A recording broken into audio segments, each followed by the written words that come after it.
Navigating the world is a whole lot easier with a few different identities to choose from. Need me to come up with some for you? We haven't seen Chevra since that night at Baptiste's place. Well, guess there's no point in worrying about it now. Let's go join up with the others.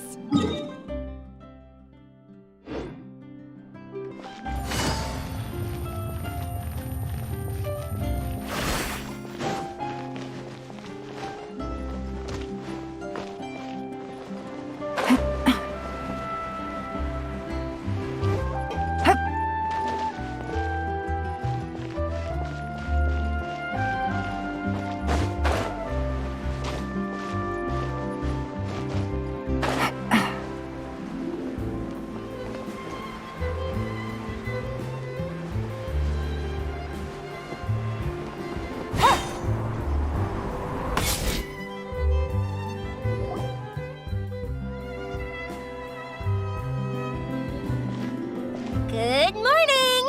Hayaka and I were just talking about you. Is Chevra still not joining us today? Probably not. We haven't seen her either. Huh? That's such a pity. Director Farina said that we've only got a few small scenes left before wrapping up the entire thing. She even said that she'll get me into a couple scenes, so everyone will have a chance to shine in front of the camera.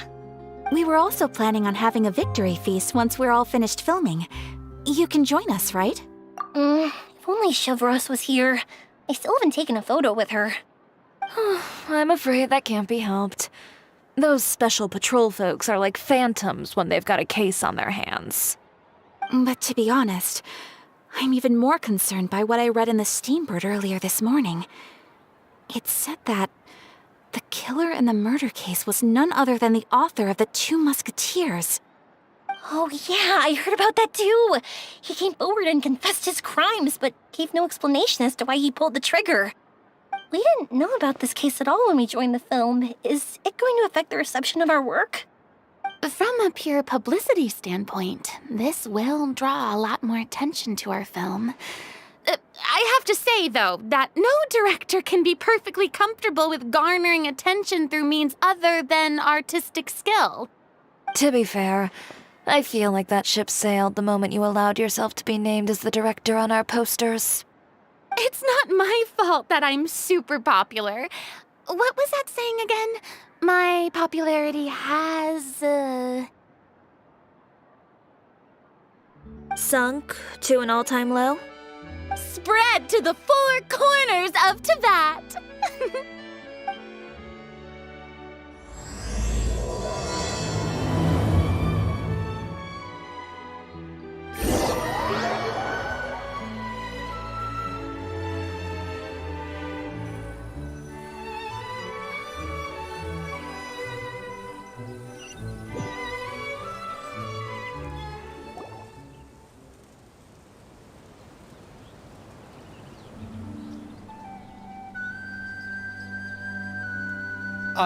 Excuse me, everyone. Xavier! Feels like it's been ages since we last saw you. I've been talking nonstop with the Film Association, and I'm absolutely swamped trying to coordinate the film's marketing.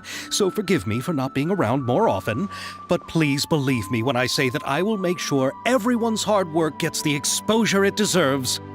Oh, seems like you've been fighting your own battles. Yes, that's one way to put it. Oh, and before we begin the final round of filming, please allow me to finally introduce you to the original investor of our film, Mr. Morris. A pleasure to meet you all. Yes, glad to make your acquaintance, Mr. Morris. We've heard about the issues you've encountered with your financial situation, and genuinely hope that things have taken a turn for the better. Oh, well, the situation has indeed improved somewhat. Don't worry, Mr. Morris. Accidents and last-minute challenges happen all the time. There's no need to blame yourself over it. The good news is that we're almost done filming now. And I would even say that this is the best story I've ever seen. Is that so? I see, that's great news. All right, now that we've gotten all the pleasantries out of the way, let's get the show on the road. We'll mostly be filming typical people and scenery from the streets today to improve the sense of environmental ambiance in some parts of the film. Oh, and there'll be a cameo for Mr. Kamisato and Miss Yoimiya as well. They'll be used to show outsider perspectives on the fates of the two musketeers. That's right. Ayato should be here any minute. Excellent! Then let's start with the scenery shots.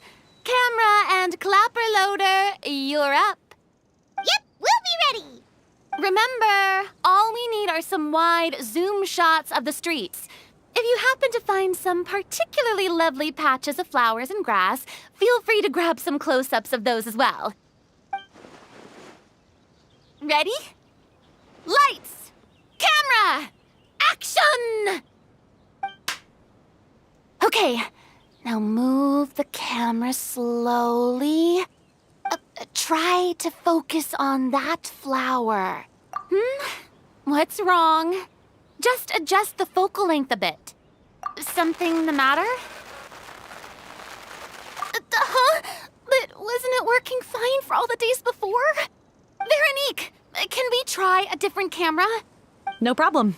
How about this one? All right, let's give it another try. Lights! Camera! Action! Don't tell me. This one is broken too. Veronique, do we have any other spare ones we can use? I'm afraid we only brought these two today. What? Then go find a workshop to get them repaired right away. Oh, and you too, Bono. Go find our spare camera in the warehouse and bring it back to the set. On it. Greetings, everyone. My apologies for the delay. Is something the matter, Ayaka? It seems like there are some issues with the filming equipment today. We're stuck for the moment. I see. Well, let's not just stand here twiddling our thumbs. Actors, to the makeup booth. We'll start on the next scene as soon as we get a working camera. The people at the workshop told me that the part which holds the lens in place seemed to have fallen off. That's super strange. It was perfectly fine just yesterday. Well, no time to dwell on that now. Let's get back to filming. Ahem! Quiet on set! Places, everyone! Lights! Camera! Action! By the way, have you heard about that recent murder case? Yes, I have.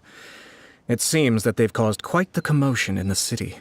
I heard that the chief of the guards is so mad about not catching the culprit that he's about to explode. Oh?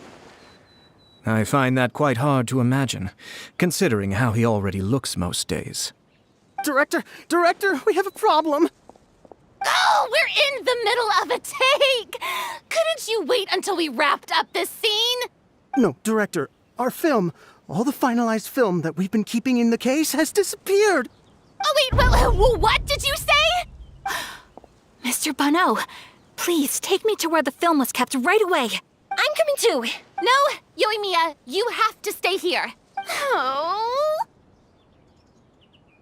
Okay, listen up. Everyone who's not working on this current scene can go with Bono to look for the film. Everyone else, stay put and wrap up the scene. Unbelievable.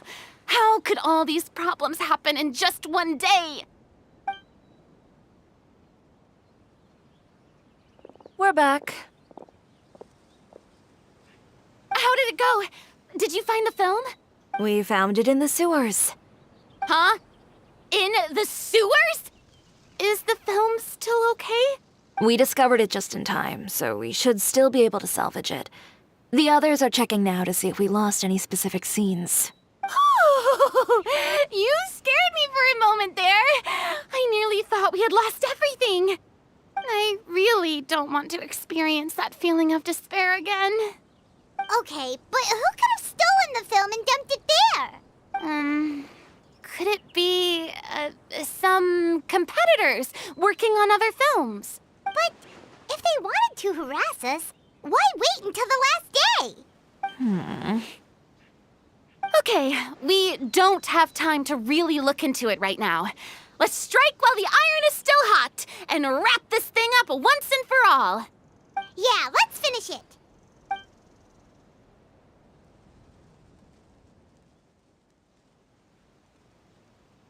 I would like to officially announce that our entry to the festival, The Two Musketeers, has now concluded filming! Ugh, Paimon is spent. It's so late already. Even though the filming process proved to be extremely challenging, everyone provided valuable and unique contributions to the final product. Thank you all for your dedication and support. And just like Director Farina, I would also like to extend my most heartfelt thanks to all of you. Really, you've all helped me so much. All right, let's save the awards speech for later and hopefully also get some rehearsals in before the real thing. Anyway, now it's time to party! Let's all make our way to the beach and have a celebration feast so loud and fun that even the blubber beast will want in. Party,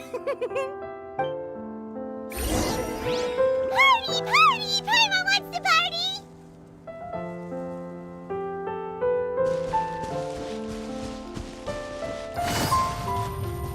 Whoa, this place is hopping.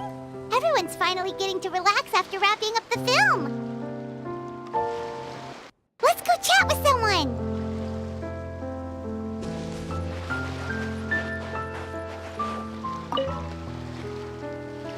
Hey, Ayato! How's your work been going? Everything went rather smoothly. Thank you for your concern. Ayato told me that we've already confirmed the dates for some Inazuma Fontaine cultural exchange events. So the next time we visit, we'll be doing so in our capacities as the representatives of the Yashiro Commission. Oh, that's great! Then maybe Paimon will be able to find Fontaine detective novels in Inazuma from now on. Oh, wait. Wouldn't Yae Miko get upset if that happens? That would be stealing some of her business. You've got a point. She's always complaining that light novels have become bland and too predictable after all. The cultural exchange won't only feature literatures of both nations, of course. We have also made plans for cross-cultural engagements in the fields of gourmet cuisine, toy making, and artisan craftsmanship. Whoa! Paimon's getting super excited now! When the time comes, be sure to visit and participate in all the events.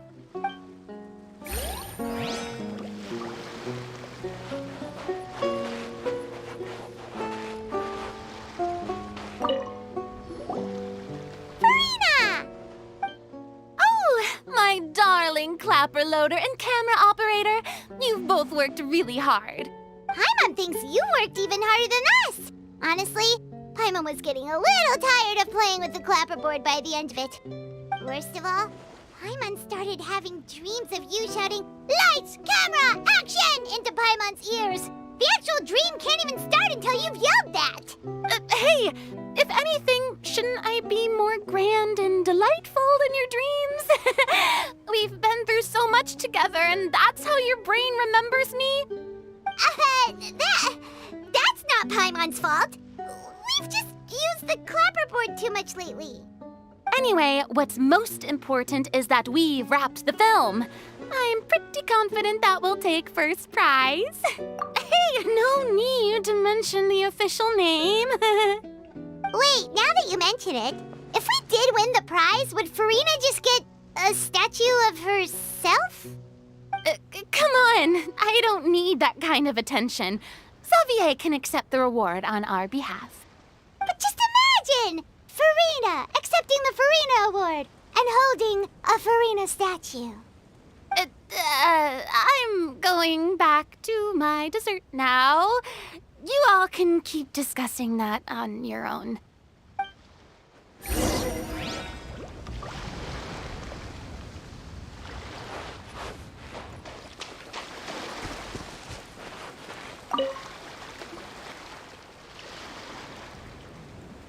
Chiori!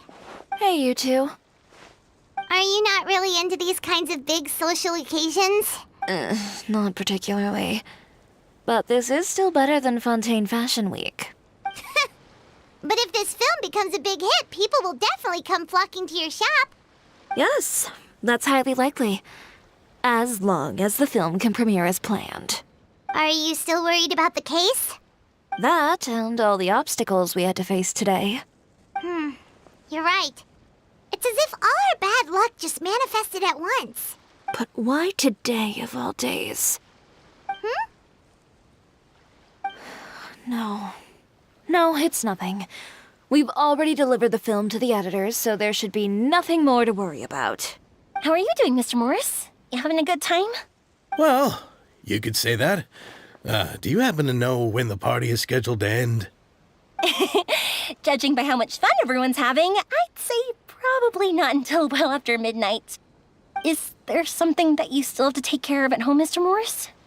Oh, well, I'm just not a late night person, so I might take off shortly. Oh no! Silly me. I almost forgot something super important. Oh, what is it? I prepared a whole batch of fireworks for the party, but I forgot to bring them over from the warehouse. Fireworks, you say? Well, that's, truly a pity. Sorry things didn't go as planned. Could you help me carry them over, Mr. Morris? I won't be able to fetch all of them by myself. Me? Are you sure that you can't find anyone else? I just wanted to make this a surprise for everyone. The warehouse isn't far from here. We'll be there in no time. Pretty please, Mr. Morris. These are some of the best fireworks I've ever made. So I also want you to see them before you leave. They're stunning. I promise that they'll be a once-in-a-lifetime experience that you'll never forget. But... It's okay. Just come with me. If we're sneaky enough, nobody else will see us leaving. All right. The warehouse is right over here. I moved the fireworks there in advance, so it shouldn't be too much work bringing them back. It's still a ways away from the party. Sorry about that, Mr. Morris. It's probably because I'm used to carrying fireworks all the time, so it doesn't feel like a lot of work to me.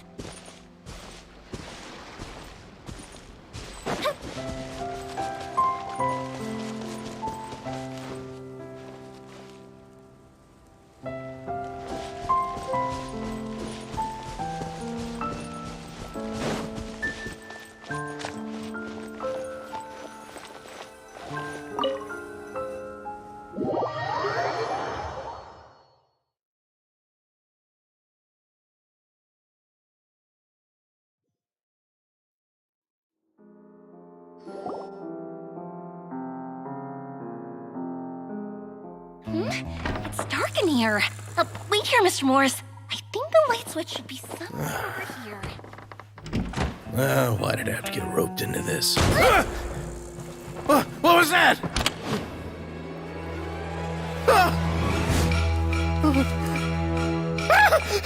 Who's there? Get me out! Get me out of here! Did you really think you'd get away, Morris?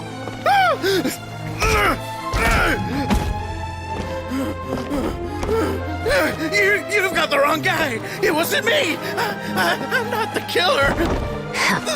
You know, Eliza died a far more heroic death than this. She fought your assassin to the end to save the children she had hidden beneath the floorboards.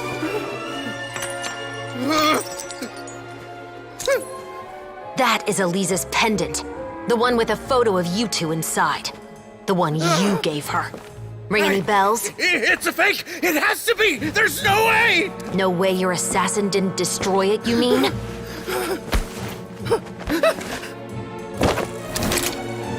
Did you ever love her, Morris? Or was killing her always the plan? No, please. Listen to me. I told Eliza to keep us a secret. I paid her plenty for her silence. I never thought she'd keep the child. Everything was gonna come out, and I had no choice. She'd force my hand. No! I'm begging you. I have money. Just name your price, please. You can keep your Mora, and you can go to hell.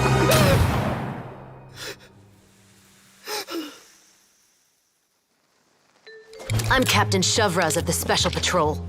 Morris, you're under arrest for Eliza's murder. Huh?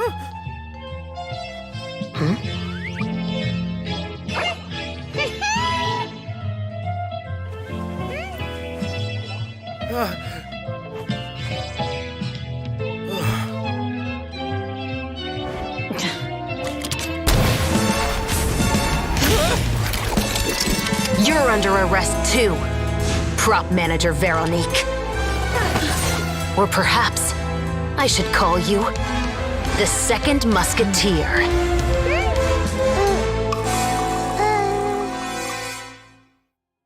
Wait, what's going on? This wasn't in the script. Drop the gun, Veronique. Why? Why would you keep me from exacting revenge on this heartless monster? Drop your weapon.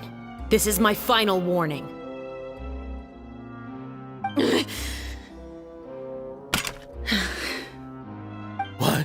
What is going on?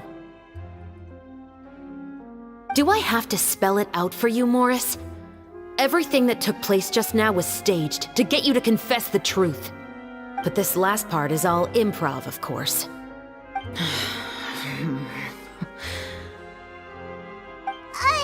Shivers, you told us you wanted us to help you stage a play. You never said anything about the Second Musketeer.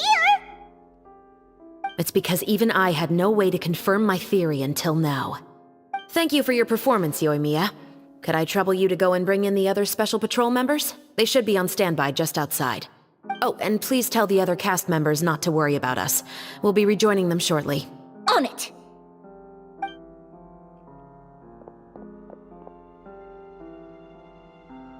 So what do you think, Morris? Care to talk about what happened 20 years ago? My patience is limited, you know. Don't force me to take you back to the interrogation room. I'd wager that you wouldn't last for more than a minute in there. With the recording we made, you have no chance of winning in court. Cooperating with us now is the most practical move. All right. I'll talk. I hired an assassin to murder Eliza. She once worked as a maid on my family's estate. She was very beautiful, and after some time I fell for her. We kept our relationship a secret and carried out an affair for some time, but it wasn't long before she became pregnant. And if my parents ever found out, they would have stripped me of my inheritance and status, driven me out of my home. I also didn't expect Eliza to insist on bringing the pregnancy to term. She even asked me to leave my family and travel far, far away with her. She believed that you were truly in love with her. I didn't have a choice. I gave her a large sum of mora, told her to leave the family and to get rid of the baby. But then years later, she sent me a letter. There were photos of 2 children, and she even asked if I could find some time to visit them. Huh? 2 children? Paimon thought Baptiste was the only... you mean... Even if she had the children against your will, you could have just ignored the letter entirely. Why kill her? I had just gotten engaged to be married to an heiress from another wealthy family. So if anyone were to find out about Eliza, my life would be completely ruined. I didn't have a choice. No, you always had a choice. You just made the wrong choice. Again. Do you know how it feels to watch your mother be killed right in front of you? My brother and I were hardly even school age yet. We were hidden beneath the floorboards, grasping each other's hands like a lifeline. We were so terrified that we didn't even know we could ever take a breath. All we could do was to watch Mother try to fight back, and then collapse to the floor. Even after the assassin left, we were still too terrified to leave our hiding spot. We thought that he might come back. It was only until the next evening when we finally climbed out and gathered around our mother. But she had already become cold and stiff to the touch.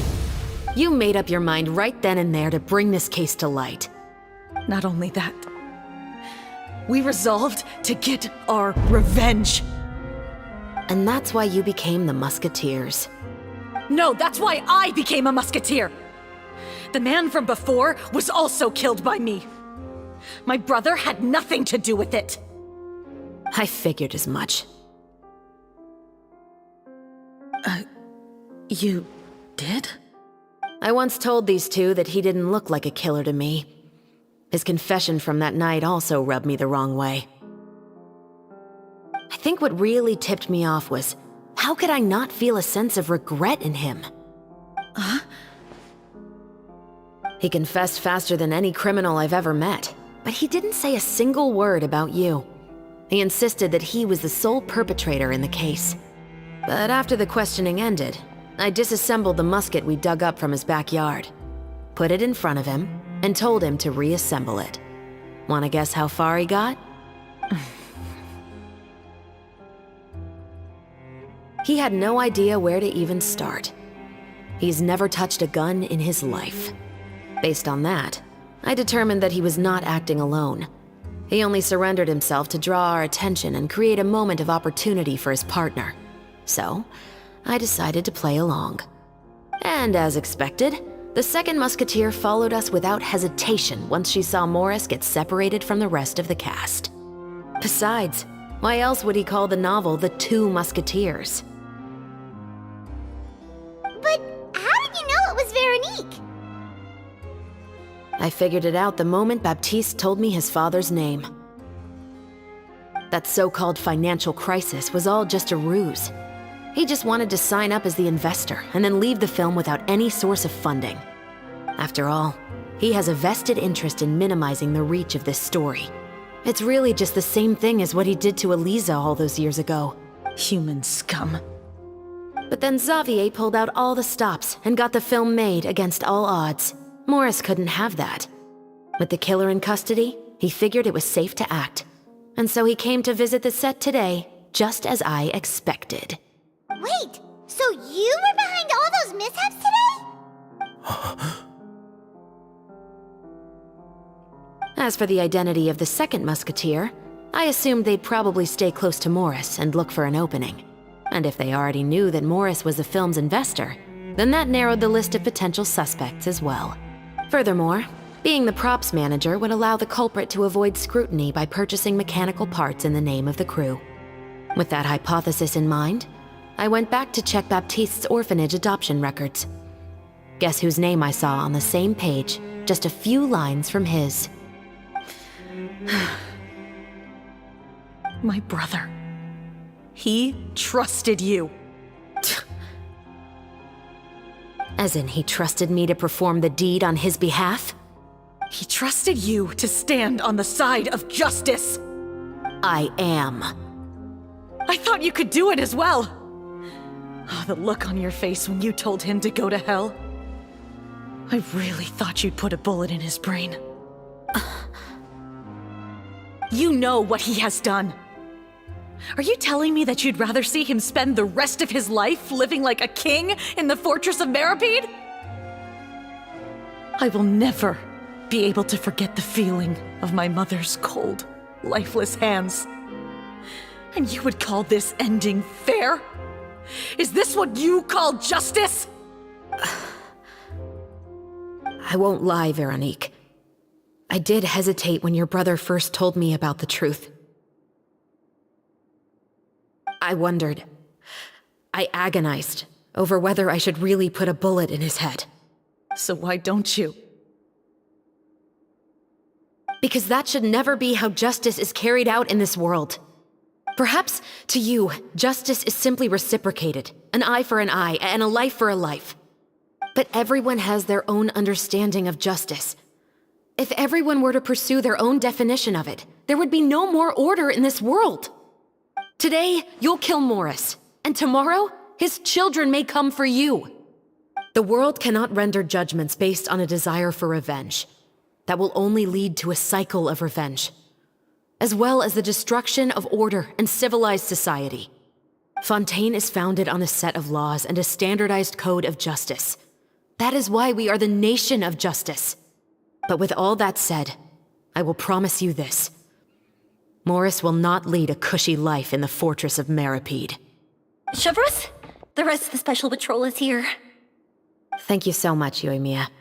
Letelier, Terena, please take them away.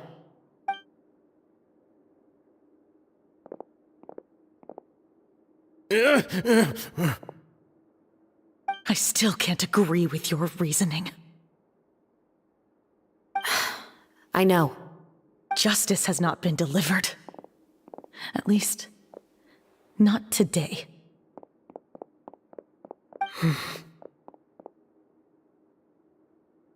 Chevres. Let's go. We should give an explanation to the crew.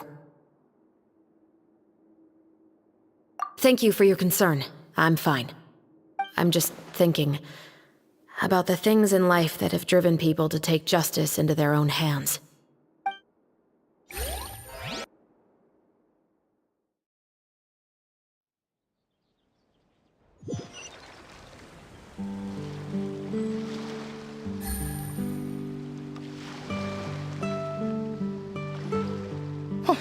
Who would have thought Morris would turn out to be... I'm at a loss of words. How could he have done something like this? I'm just glad that you're all safe and sound.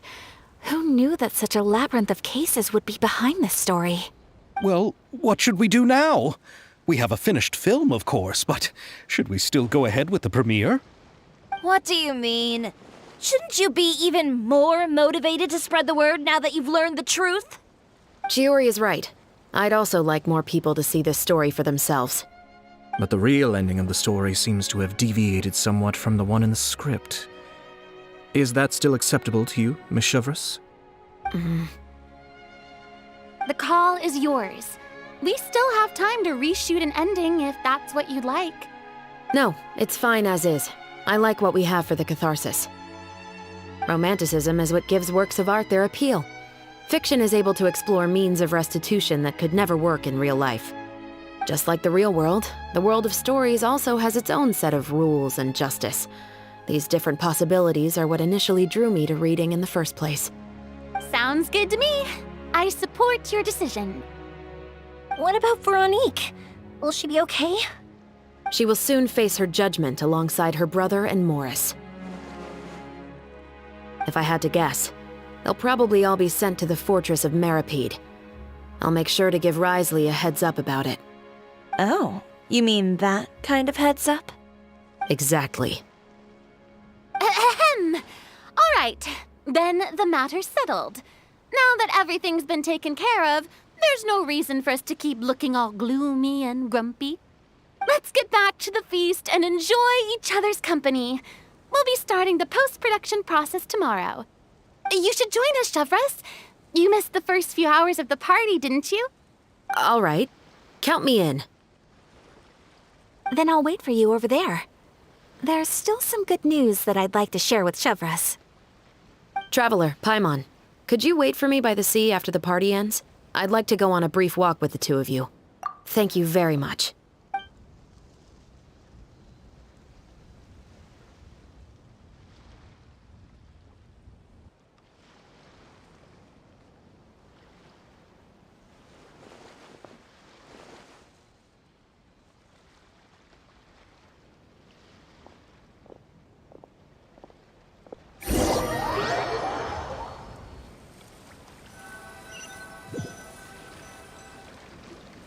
Sorry for the wait.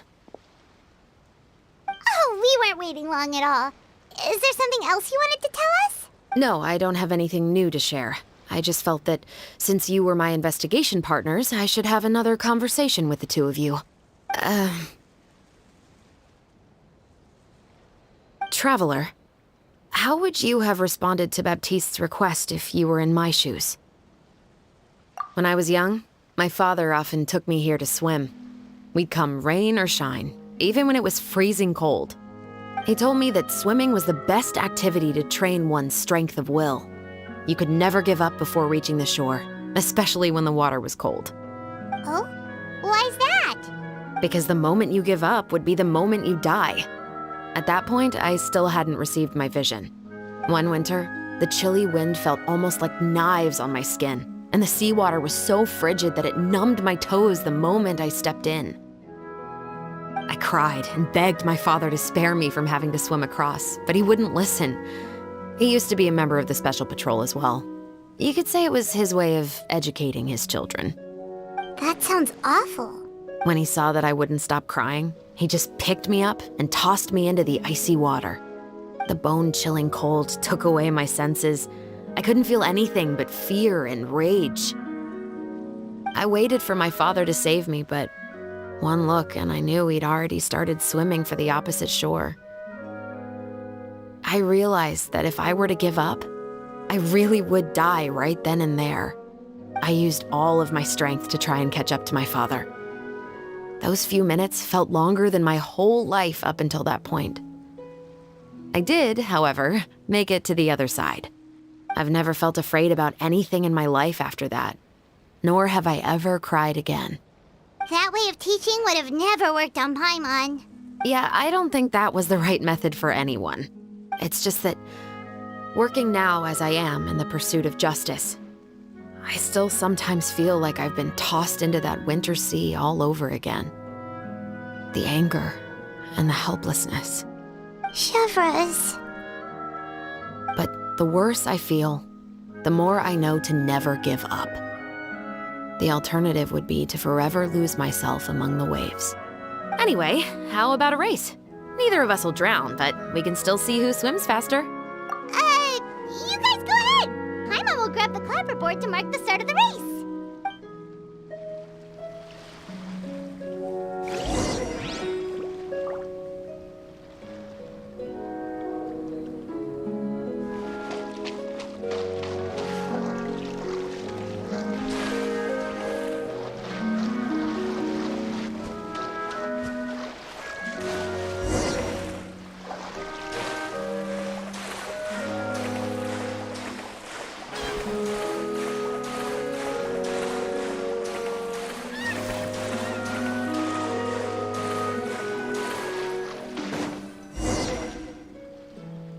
Whoa, that felt good. You were so fast in the water, Chevres.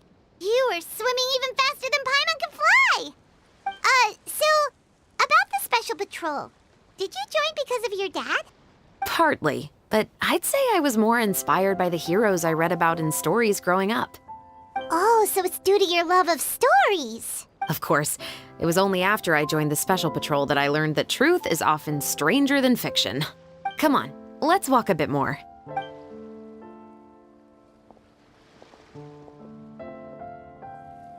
To be honest, I do sometimes question whether the decisions I make are the right ones. But I know that no matter what, I must keep swimming.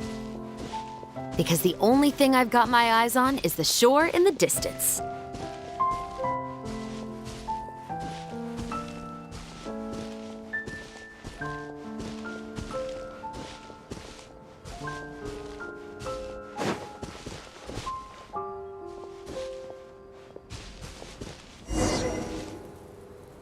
Thank you for coming on this walk with me. I feel a lot better after getting all that off my chest. Huh. We're nearly back at Baptiste's house. Huh. You're right. I didn't realize we were so close. He really did plant a lot of flowers. It's just like how he described it in the story. Huh? Wait. Paimon, Traveler, look! The rainbow roses in the garden. They're in full bloom now.